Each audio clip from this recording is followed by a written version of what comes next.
Hello, everyone. Welcome back. Welcome back. It's another Friday. Therefore, it's another Friday with Dannphan.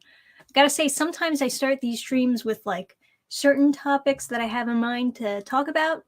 This time, well, I guess it's not the only time, but we're going in a little bit blank.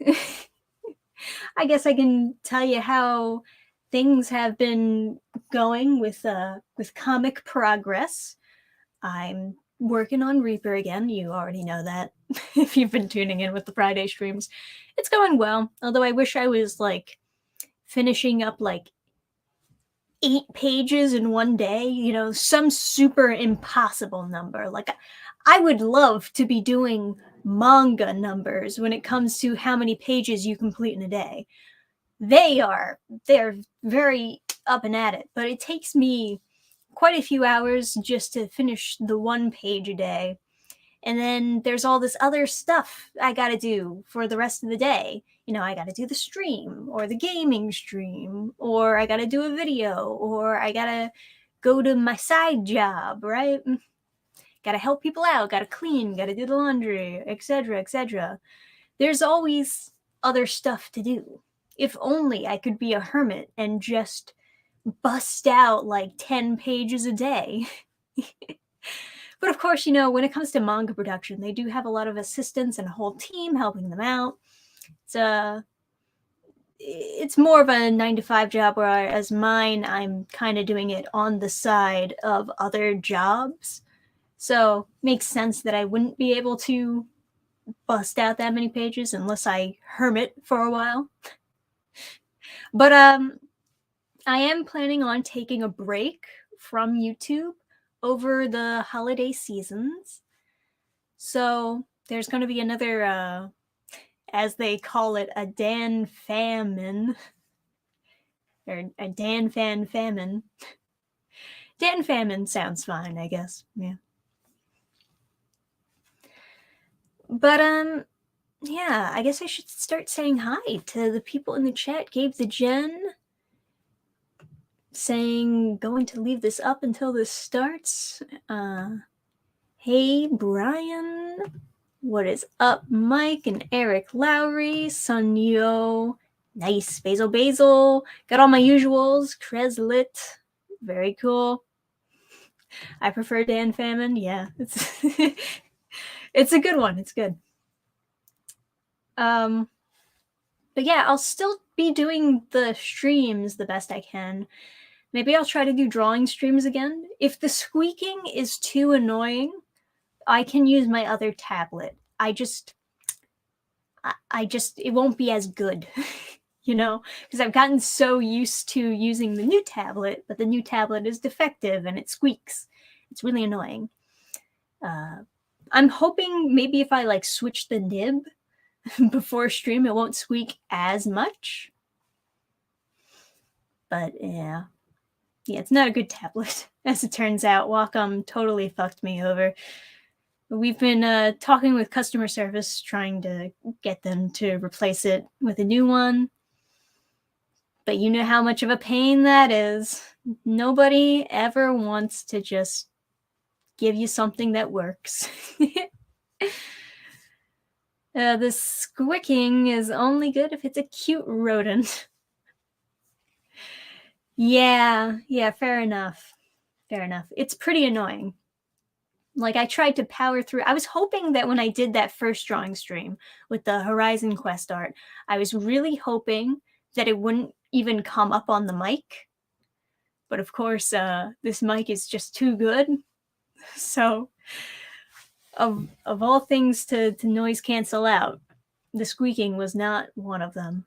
Definitely not. Besides all of that, we also have new comics to look forward to next year. We got Reaper. Sonic City Witch should be finishing up next year. Not early next year, granted. It's going to take a while to finish up Sonic City Witch, but we'll have the campaign funded for at least, so we can get that out there. Reaper is obviously what I'm most excited about, but we also have a few new people coming onto the website. A couple more indie artists for our roster of 2024. Getting into the publishing game, right?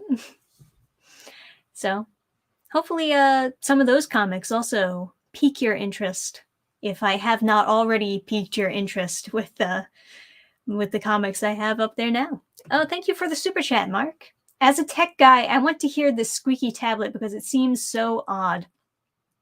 Yeah. Well, you can just watch the stream where I was drawing with it. People were saying it sounded like nails on a chalkboard and that they couldn't stand to be in the stream because of the noise it was making. And I have to just draw with that as it is. I think the reason for it is because when I received the tablet, there was a very noticeable part of the tablet, like right in the middle. It was all white and scratched up. And they said, well, some scratches are normal. But it came in like that. It came in the mail like that already, without me even drawing on it yet. So, you know, a little bit odd. And yeah, sure enough, as I've drawn on it, it makes a squeaky squeak. It's almost as though it's defective or something. But you know, customer service wouldn't even listen to us until we mentioned that it was also making a noise, and then they were a little bit more interested in hearing the noise that it makes. But yeah, I think it's just something about the way that it's scraping against the scratches, against like the scuff marks, that I think is causing that noise. But it's awful. Oh, I had a Wacom tablet that squeaked also. It kind of stopped after the pen tip rubbed down. I don't know. I've been using the same nib for almost a year now. So I don't know. If anything, I think as the nib has worn down, I think it's gotten a little bit worse, honestly. So it might be a unique issue. Squeaking wasn't as bad as people were saying. I don't know. Some people have like that ear sensitivity to certain noises. I do. I'm extra sensitive to the squeaking. I've just kind of forced myself to get past it for the sake of making art. But some other people might not be so lucky to be immune to it quite yet. So scuffed in the mail sounds like poor handling on their part. Maybe. Part of me thinks that it was like that in the warehouse, like someone just dropped it or something, and then they didn't care because it still worked, it still turned on, so time to ship it out. But maybe that's just the pessimist in me. The Wacom is known for, or at least was known for, being the more premium place to get a tablet, which is why I wanted to get a tablet from there first and foremost. But I've been hearing more recently, as I've had this issue, I've been hearing that their quality is dropping. So it's unfortunate that I didn't get that premium tablet that I was expecting. I got the quality dropping tablet. Let's see. Yeah, it's the angle of the eroded nib and the scratches on the tablet. Having sensitive ears is a pain most times. Oh yeah, it's such a pain. But it is what it is. You got to work with what you got, right? At least I do have the second tablet if I need to switch from an emergency. I can go to the tablet that doesn't squeak. It's always good to have a backup, right? Only goes to show you. Another funny thing is, as soon as I got the Wacom tablet, I got like people emailing me with sponsorship deals for their tablets. It's like, it's too late though. Not that their tablets were good or anything, but free tablet, am I right? All right.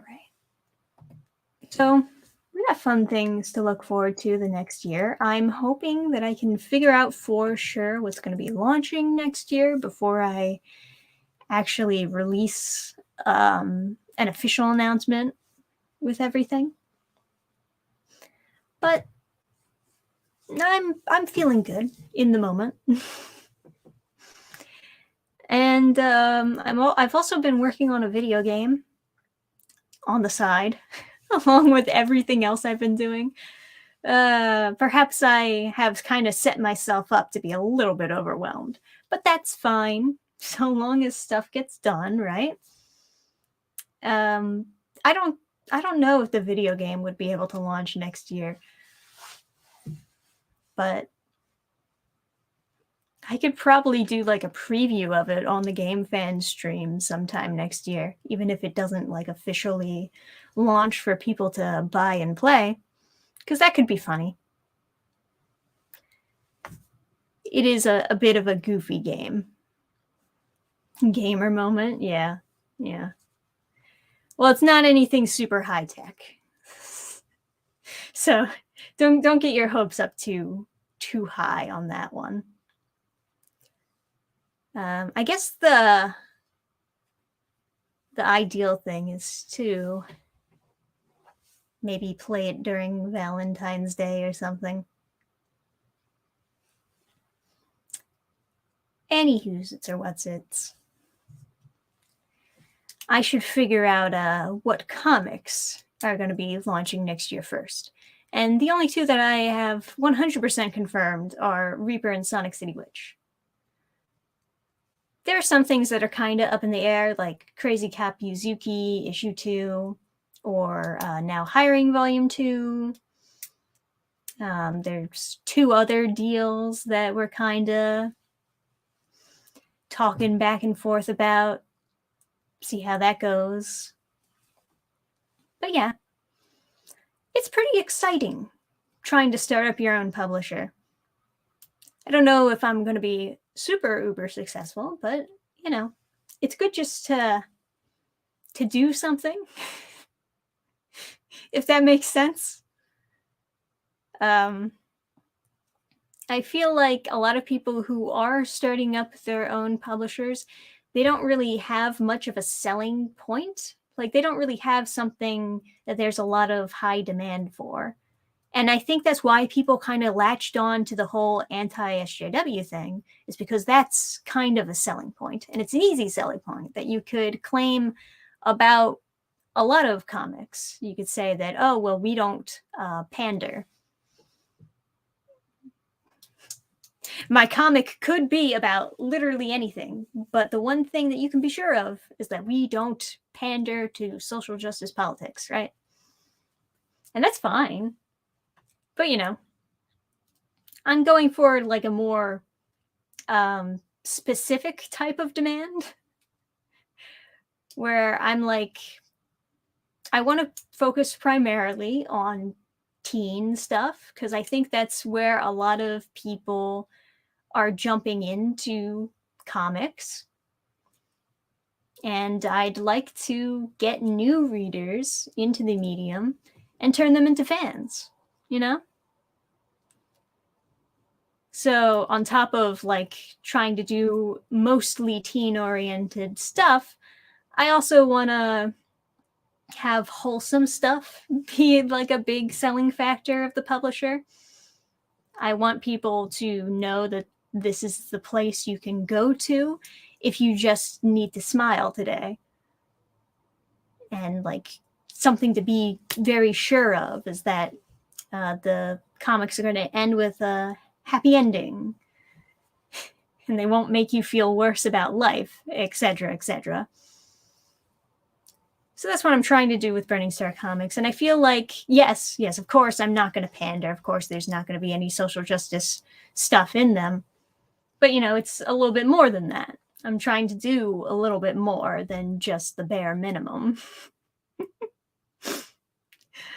That's the thought anyway. I'm very susceptible to stuff claiming to be non-woke. Oh, no, I hear ya. In general, I think because, well, I've been hearing it more and more lately that because the country is so divided, uh, people won't give you any money unless they know what your politics are first. And the assumption is usually that you lean left. But I think that's just because the art field has been kind of hijacked by art colleges. You know what I mean? And art colleges tend to lean left.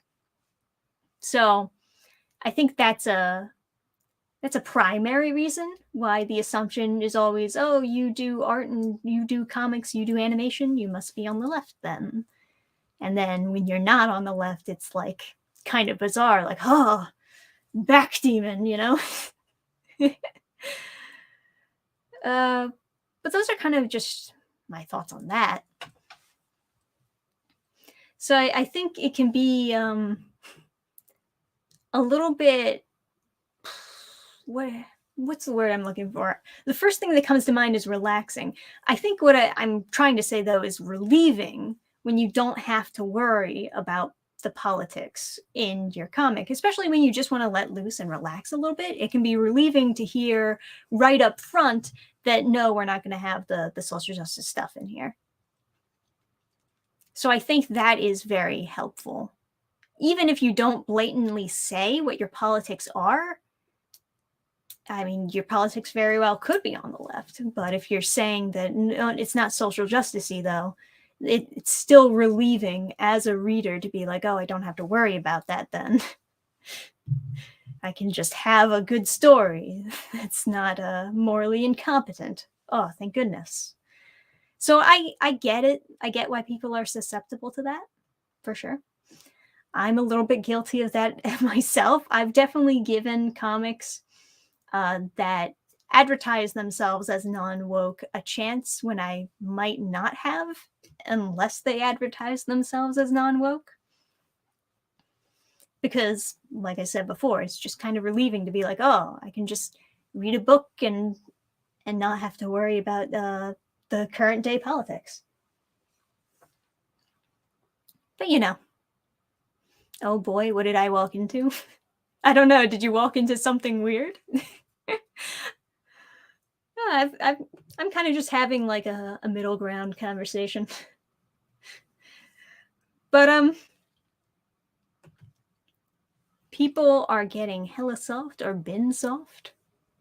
Don't know what that's in response to, but it's important that artists are genuine. Too many artists just go with whatever is trendy at it. Oh God, that's so true. That is so true. God damn it. It's so true. It hurts, As soon as something becomes popular, you go to like fanfiction.net or Webtoon or wherever, and you'll find like a million copycats of that thing that's popular. So many people think that if they just copy the competition or just copy what's popular, and then instant success, it's just going to take off. It's not really how that goes, though. You need to also have something new to add to the table. Yes, just be unique and tell good stories. That is what I'm looking for now. Goddamn right. Goddamn right. It's also part of the reason why I want to get into publishing rather than just putting out my own stuff, because I'm not going to be able to put out a story all the time that everyone of my audience is interested in. And I have like definitely experimented with a couple different types of stories. But as I've said in other streams, I'm kind of the type of person who's writing for another particular type of person. And chances are that might not be you. That might be you. Who knows? it really depends on what you're interested in and how my writing style sits with you personally. I do kind of think that I might not be the best writer artist for more old school American comic fans. And that's not to put down myself at all. Um, but when I think of who's going to be reading my comics that I put out, I'm usually thinking of the younger generation. That's usually who I have in mind. Like I said before, I'm mostly aiming towards teens. Now, I know that's not the majority of my audience, and I've been very upfront about like what age range the majority of my audience is. But I'm quite sure that if you're like the type who really enjoys like GI Joe comics or stuff like that, maybe not my stuff, but maybe somebody else's stuff that I might publish. And that's kind of the point, is that I can do what I want to do. I don't have to write a comic for literally everybody. I can publish a comic for literally everybody. And I can leave it to the experts to do things that I'm not really an expert at, drawing or writing. It's a thought. Is Chris Pratt a better Garf than Frank Welker? I saw the Garfield trailer. Chris Pratt basically playing himself. People said that when the Mario trailer first came out. I didn't think that. I could tell that he was trying to do a voice. Garfield doesn't really sound like he's trying to do a voice. Or maybe it's just so subtle in that trailer that I can't really pick up on it. I'm not really a fan, honestly. I defended him in the role of Mario. I was one of the only people who defended him in the role of Mario. I didn't think he was that bad as Mario. Obviously, it's more of the Super Mario Bros. TV show style of Mario voice, but I didn't think it was that bad. Garfield, nah. Nah, not feeling it. Not feeling it, honestly. Opinions on dark stories with happy endings and positive morals in the very end. They're good. You can have a dark story that has like a happy ending, and I think it's better if you're going to write a dark story. I think it's so much better that you have a happy ending at the end, because then it feels like a reward. The story. Like if you're just reading through a whole story and you're like, oh God, it's so depressing. But then at the end, everything gets turned around and it's happy and it's nice. And it's like, you close the book and you feel better about yourself. Granted, it's got to be a big happy ending. It can't just be one little happy thing. It's got to be like, you got to balance out all the darkness that you've been building up with a happy ending that evens it out. So it'll depend from a case-to-case basis, but I think overall, yeah, they're good. I mean, I'm working on Reaper, right? And that's going to be my big series, and it's a dark fantasy. But as I've said in other streams and other interviews and stuff, the whole point of Reaper is that like it's dark and it's moody and it's edgy, but there's that light at the end of the tunnel. There's like that bit of hope that the character is going towards and doing their best to get to. Doing their best to have hope in a really shitty situation. And I think that's kind of part of what makes Reaper, for me anyways, what makes Reaper work well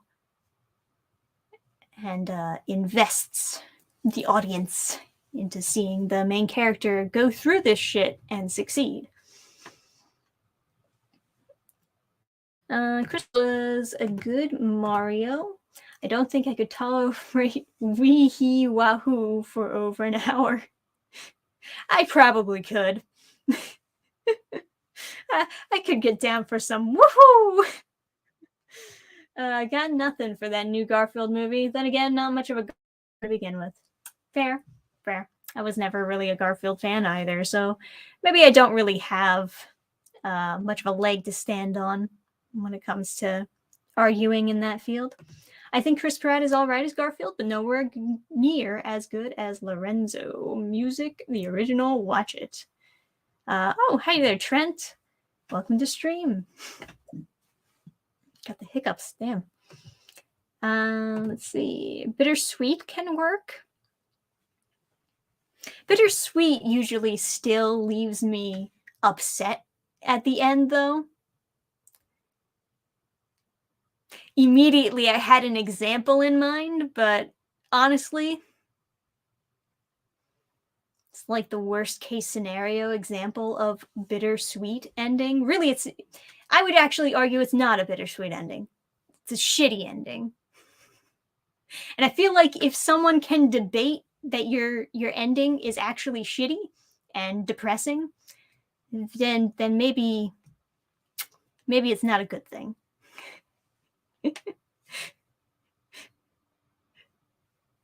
It's like, okay, I'll say the example. If you have an ending like with the movie Old Boy, it's not. That's a shitty bittersweet ending. That's a what the fuck did I just watch type ending. That's a I'm morally offended. Sorry, morally offended, and you hurt my feelings. There's so many movies where I can only describe my absolute hatred of by saying you hurt my feelings. And I realize that's a very childish thing to say, but that's just like all I can think. Yeah, there you go. Shitter sweet.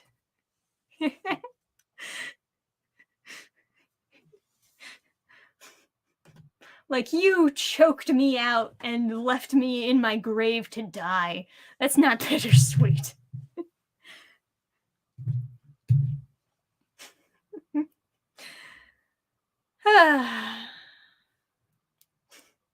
But obviously that's once again, that's kind of a worst case scenario bittersweet ending where it's just like still super depressing even if it's supposed to be kind of happy. Sorry, I missed this from Mooniac. Do you think that a story can contain Christian values even if the author is not a Christian themselves? Like if different religion or being gay or lesbian? I do. I do think that anyone can kind of maybe inadvertently put Christian values into something, even if they're not. Because Christian values are kind of broad. A lot of people don't even realize that a lot of like laws, especially when the country was first founded, were kind of set up around more Christian values. But you know, you could say that thou shalt not steal is a Christian value, but still put anti-stealing stuff in your comic, right? So technically, yes, you can have Christian values without being Christian.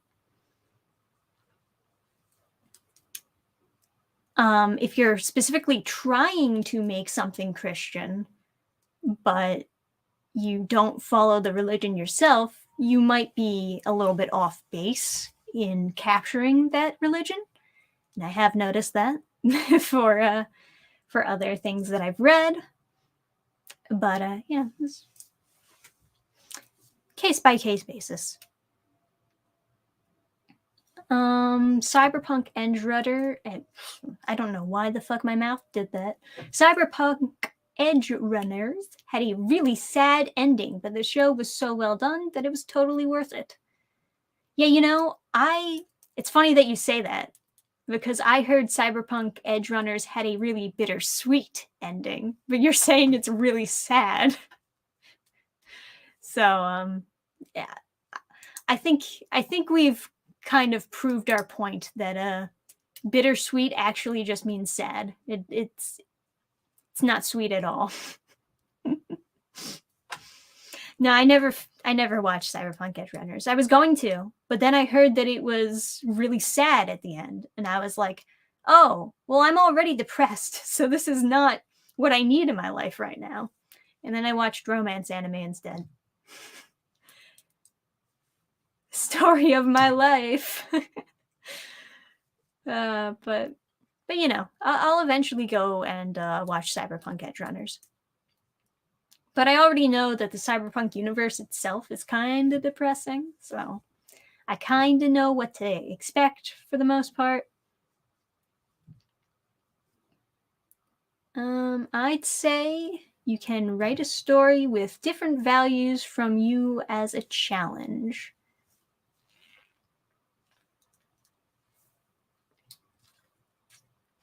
Yeah, that would be quite a challenge.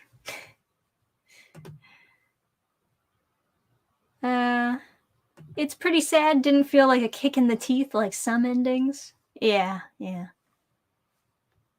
Edge Runners didn't hit me hard like it did everyone else. Oh, I did get a bit spoiled though. Well, that might be the reason why.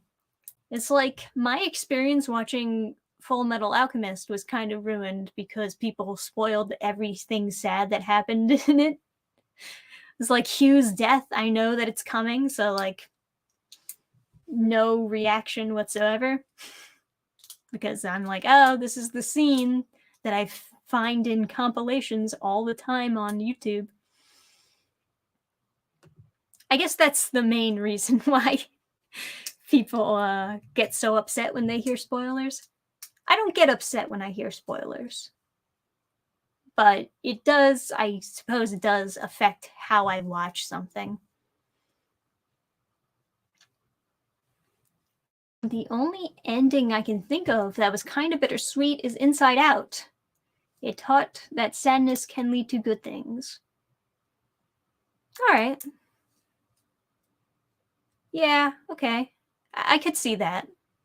I didn't really like Inside Out that much, but I can definitely see how that could be described as a bittersweet ending. Overall, a happy ending, right? But sure. What ending has made you cry the hardest?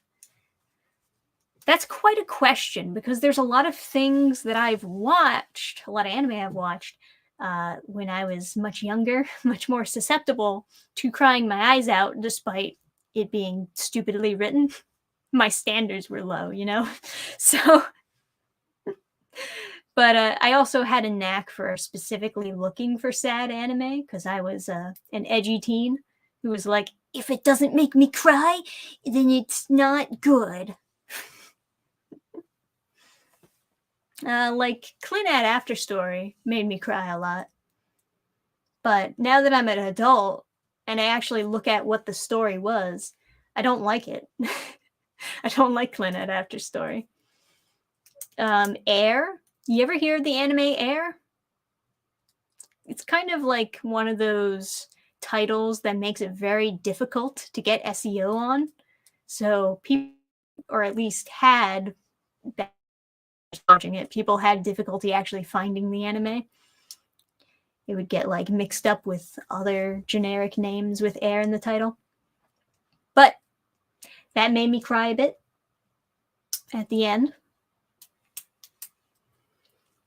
I honestly don't know what made me cry harder, Clannad After Story or Air, but they were both competitive, for sure. I don't think that was a very good anime either. All the anime that made me cry when I was younger. Yeah. Let me see.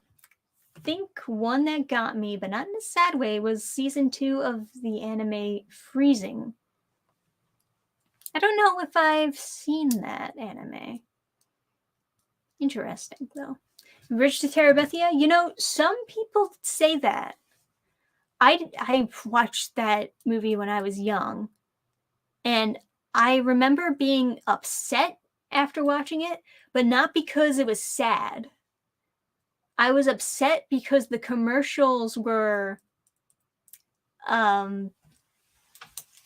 The commercials were very misleading. I thought that it was literally going to be a bridge to a magical world. and then it wasn't. It was just some fucking metaphor for dealing with death. And I was so pissed. I was like, what the fuck? Where's the magic world? The movie just ends and his friend died? Like, what?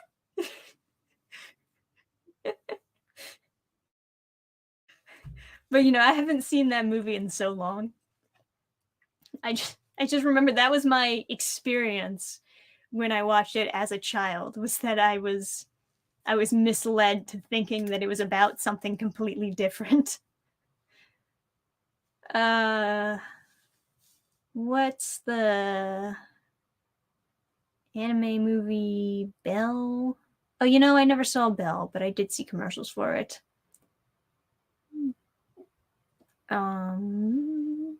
If you want a sad one from me, that would go to Your Lie in April. Adam watched that without me. And then when I was like, oh, do you want to, if it's good, then do you want to watch it again together? And he was like, no, I'm never watching this again. And it's not because he thought that it was bad. He thought it was very good. But it, emotionally fucked him. He was like, it's too sad, and I don't want to watch it again, ever. I was like, all right.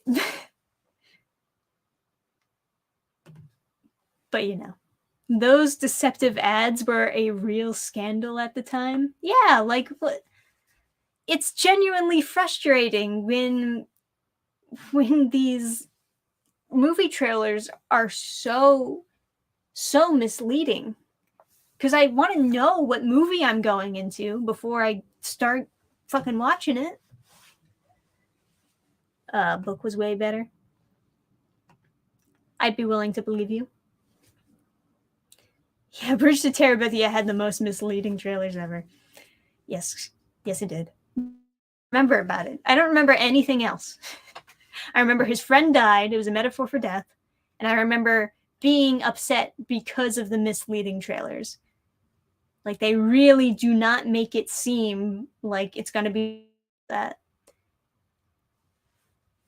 But yeah. Hi. I am a non-believer, and I am writing a script where the protagonist loses his faith after a series of crimes. What do you think I should pay attention to? I don't even know what that question is supposed to mean. What you should pay attention to? Pay attention to the crimes. That's the hook of the story, right? Your Lie in April was pretty damn sad. It made me crave romance anime with happy endings. Yes, and that's what I want to publish. I want to publish the romance with the happy endings. I don't need to make some tween girl cry every time they pick up a book. Sometimes people just want something that'll make them smile. You know I'm right. So that's what we're going to do. I heard Grave of the Fireflies is one of the saddest anime movies. Honestly, that's another one that I watched when I was younger, but I didn't get through it all. I only watched the first couple minutes, and then I was like, nah. And then I turned it off.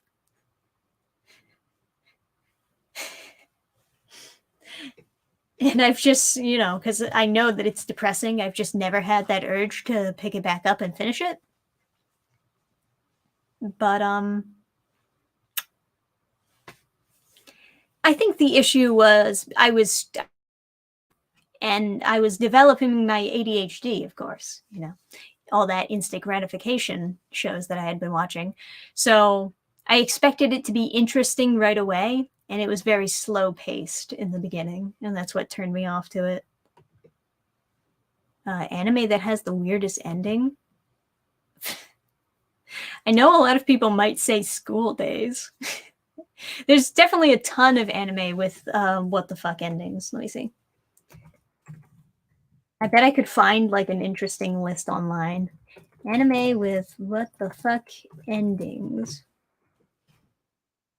The 15 best what the fuck endings. Okay, let's go. I guess, yeah, Clannad After Story kind of deserves to be on there.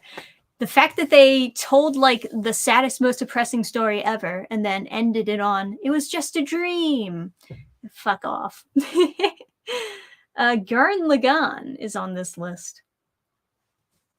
Yeah, I could see it. It is a little bit strange that he smashed two universes together and threw it at a guy.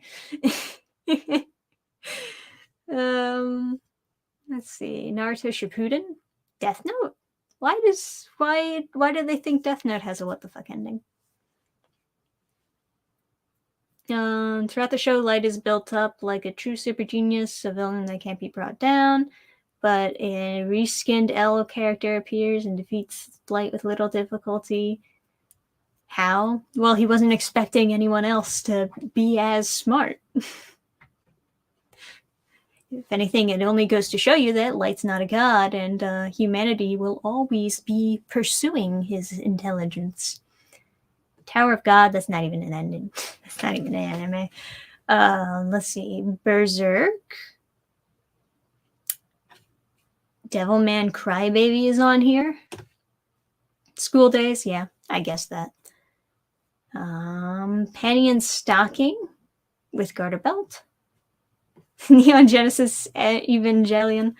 Yeah, you know, I get it. I believe the Neon Genesis ending was specific to the anime, though, right? The manga didn't have that, and that's why they came out with like so many movies afterwards, is to try to emulate what the manga was actually doing, right? It was definitely anime definitely came out during a time when the anime would stray from the original story in the manga and just kind of do their own thing to help promote the sale of the manga. But I don't know. What do you guys think? Summer Wars made me tear up a little from the happiness at the ending. Yeah, that's another thing. You can cry just because it's such a nice, wholesome, happy ending. There you go. Oh yeah, Clannad. After hearing that, didn't want to watch that anime. Yeah, it is. It's a very what the fuck. Gurren Lagann's ending is both bittersweet and mixed. Yeah. Yeah. Death Note was a what the fuck ending. I wanted to see Light win. Yeah, you know, Adam would agree with you there. He said that the true ending of Death Note for him was when Light defeated L. That was like the true ending for him. Like once L dies, he stopped watching because he was like, all right, that's over with.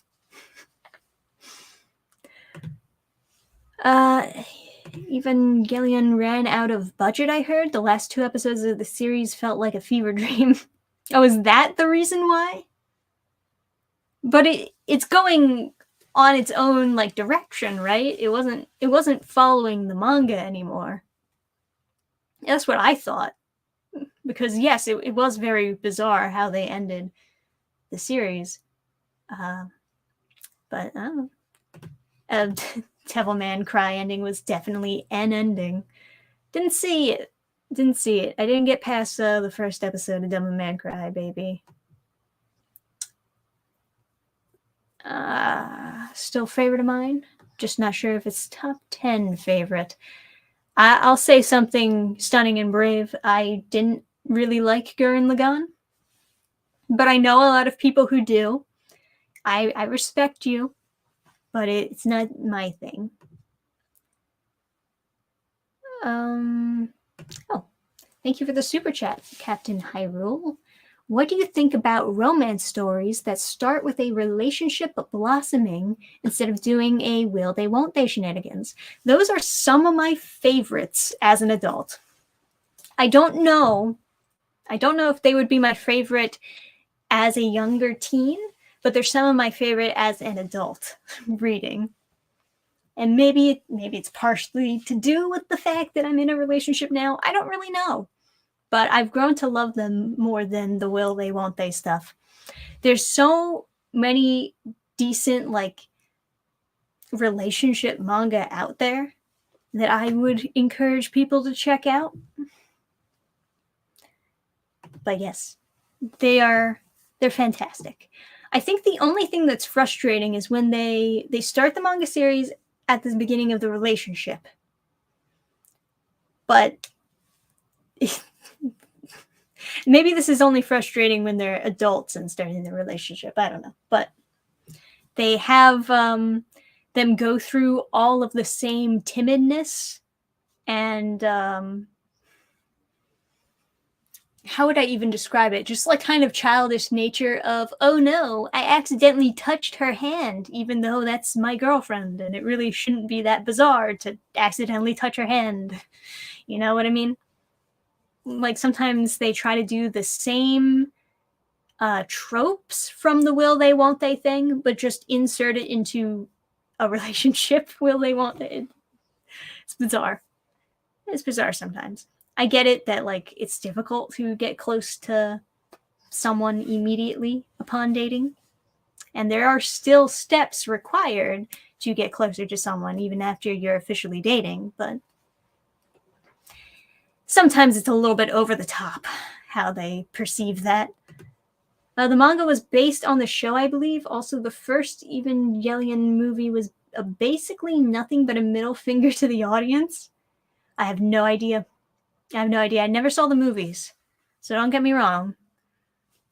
I'm not exactly an expert, but that is a shame to hear. Maybe I crave healthy relationships in fiction due to my own horrible experiences, but I find it so rare. Yeah, healthy relationships are important. Even if I'm not saying that every single romance needs to be a healthy, super perfect relationship or anything, but it should be the norm. Like happy, healthy relationships should be the norm that we see in media.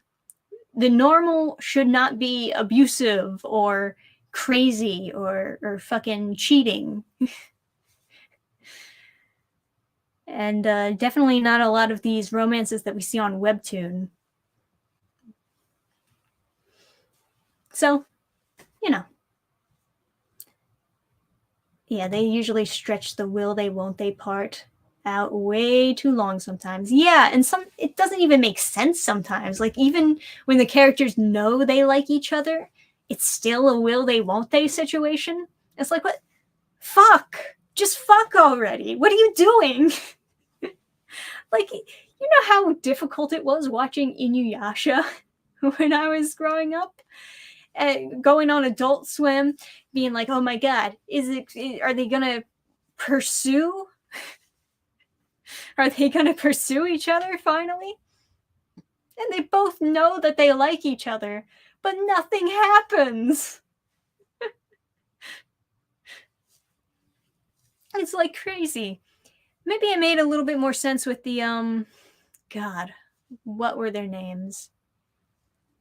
Sonia and the priest guy. What was the priest guy's name? All right, well, I can't. You know who I'm talking about, though. When he like confesses to her, or I guess proposes to her, it's like they're still hunting down Naraku, but they at least acknowledged. They acknowledged, yes, we are a thing. Yes, I do want to marry you, and I want you to bear my children. And but we can't pursue this right now because we need to finish the whole saving the world thing. It was like, okay, at least they acknowledged it. But in Inuyasha, they just know that they like each other, and they just don't say anything about it. It's very goofy. But yeah, this was Sango. So you're saying that boyfriend's webtoon isn't healthy relationships? Yeah, I'm saying that is very, very much not exactly healthy to be like, look at how nice poly relationships are. I wouldn't qualify that, no. If you send me a poly relationship comic, I think you can be 99% certain that it's going to get rejected. To be fair, though, even though I don't like boyfriends and I wouldn't want anyone to be reading it, or at least not as many people as there are reading it, it's a little bit entertaining. I can kind of see how they make it work and how they got the viewership. Because even though it's so ridiculous and it's so stupid, it's so low effort, it's like a type of stupid that you can laugh at. Going to any conventions? We're going to a few like Christmas themed fairs. Not any more anime or comic cons for the year though. Maybe next year. But yeah, we're doing some local fairs. And Christmas time is actually probably the best time to go to a fair and sell your stuff, because everybody's looking for Christmas presents and they'll just take whatever they can get, especially if they're really desperate and they're like, oh shit, forgot about this person, and then they'll just grab everything, right? So perhaps they'll be interested in some comic books. That is the thought anyway. I've done pretty good at a lot of local fairs with my comics. Maybe even better than at anime conventions, honestly. And with like a percentage of the people going to these fairs. Sometimes cons are just set up in a way where they really don't care if Artist Alley gets any traffic. And so even though there's a lot of people going to the fair, not a lot of people actually see your stuff. I need to pick up the pace on some anime. Oh god, I really need to pick up the pace on a lot of stuff that I've got a whole list of stuff that I wanted to watch. And to be fair, I usually drop series pretty quickly and then pick up the next thing that I want to try out. You know how it is when you have like extra high standards like me.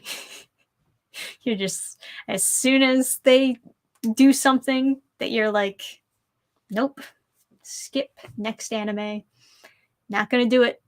Not today, Satan. Yeah. Oversaturated with crap. What is your favorite holiday-themed movie, Dannphan? Mine is Rise of the Guardians. Holiday-themed movie. Huh. I mean, there's a lot of good Christmas movies. Like, a lot of good Christmas movies. Home Alone is obviously a masterpiece. Klaus was also, like, super good. I was really impressed with Klaus, honestly. I had gotten so used to modern cartoon movies just not being the way that they were when I was growing up. And then when I saw Klaus, it was like I had entered a time machine.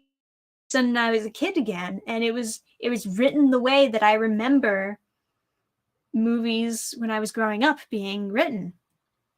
It was crazy. I loved it. Massive panda. No foot traffic in Artist Alley. Cough, cough. Atlanta Comic Con last year. Cough, excuse me. Yeah. Yeah.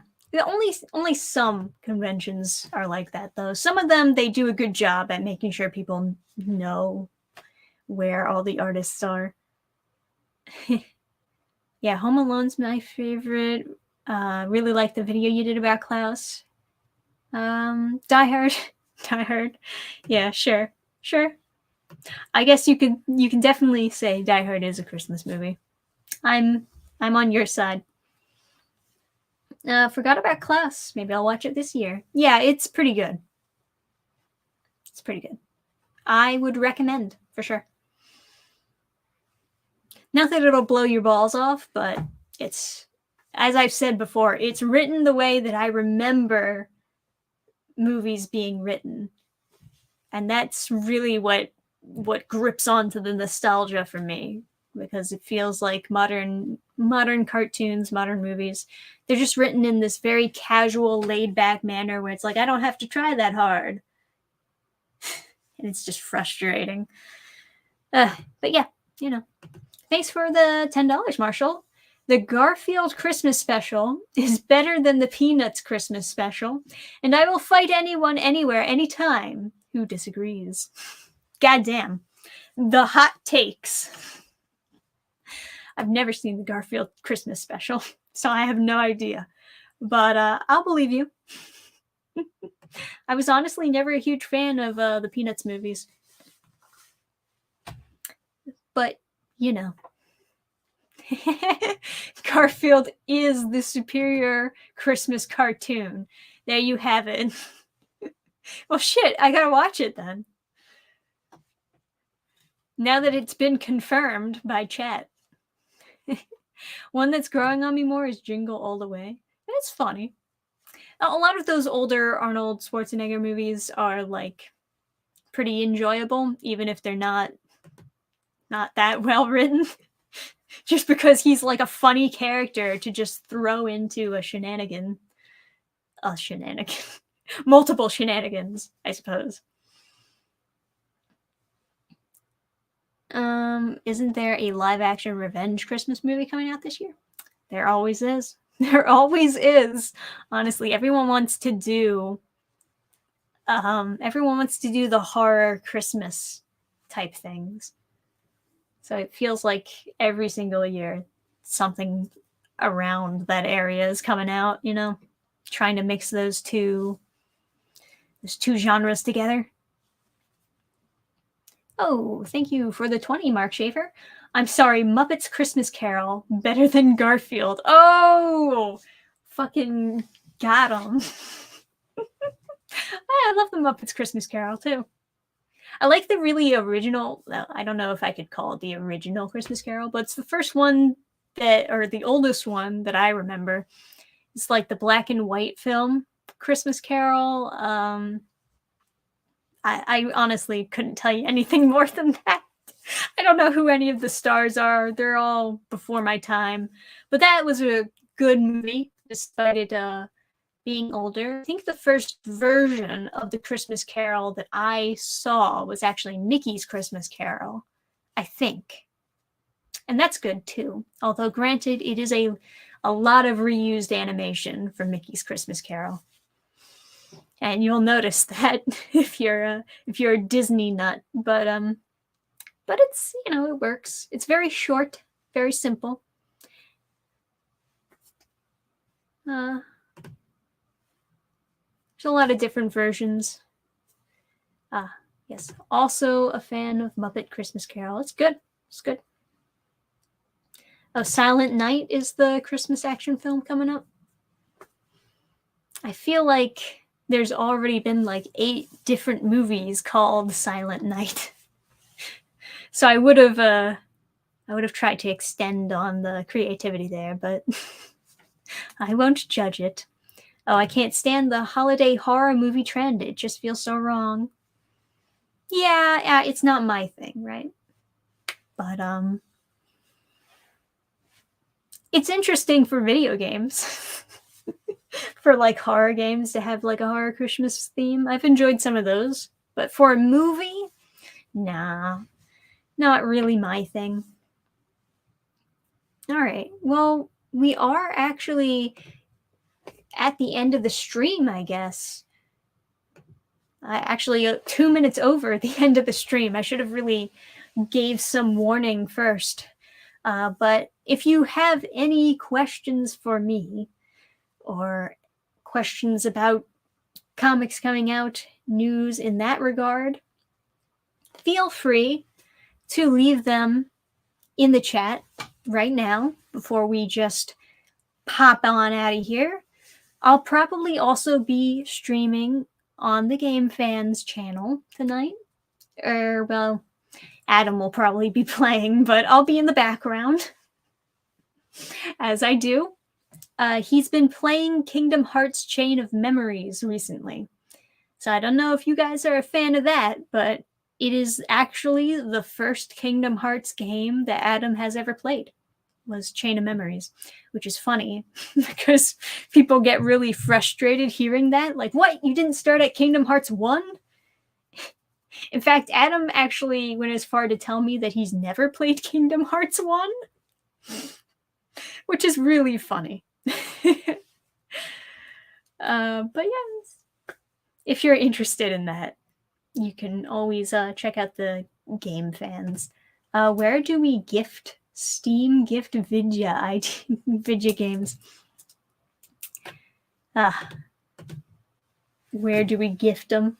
I guess you could gift them to either one of mine or Adam's accounts, but not that we're asking for. I mean, we have so many games we still have to play. So we should probably be finishing up some of them before we start accepting gifts. Favorite anime series? God, there's so many though. There's so many that I've enjoyed. It's like really rough to just like pick one.